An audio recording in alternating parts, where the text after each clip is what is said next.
जीवन बगिया ऐसी उलझी, फूल उगे कम कांटे ज्यादा, सिमटा जीवन डूबी सांसें, आना है तो अब भी आ जा।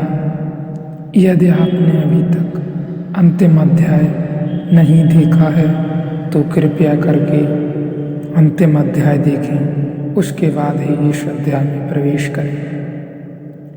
तू असंग है, क्रिया शून्य है, इसलिए कर्म के जाल की तो बात ही मत उठाओ।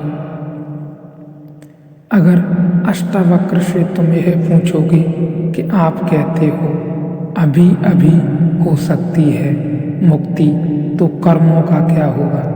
जन्म जन्म तक पाप किए उनको क्या होगा? उनसे छुटकारा कैसे होगा?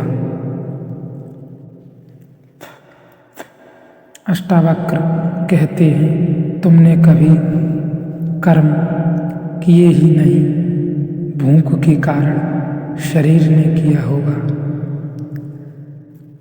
कुछ प्राण के कारण प्राण ने किया होगा, कुछ मन के कारण मन ने किया होगा, कुछ तुमने कुछ नहीं किया। तुम सदा से असंग हो, अकर्म में हो तुम, कर्म तुमसे कभी हुआ नहीं, तुम सारे कर्मों के दृष्टा हो। इसीलिए इसी क्षण मुक्ति हो सकती है। ख्याल करना, अगर कर्मों के सारे जाल को हमें तोड़ना पड़े तो शायद मुक्ति कभी भी न हो सकेगी, असंभव है। अनंत काल में हमने कितने कर्म किए, उनका कुछ लेखा जोखा करो।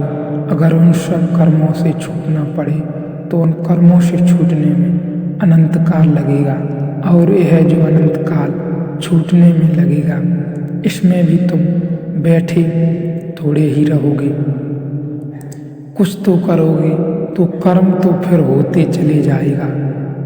तो यह श्रृंखला अंतरहीन हो जाएगी।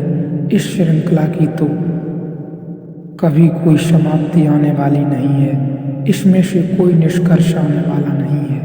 जियो आनंद में, अपनी मर्जी से जियो, अपनी समझ से जियो, जियो अपने भीतर के बोध से जियो, ध्यान में, आनंद में जियो, बह जाओ रस की धार के साथ।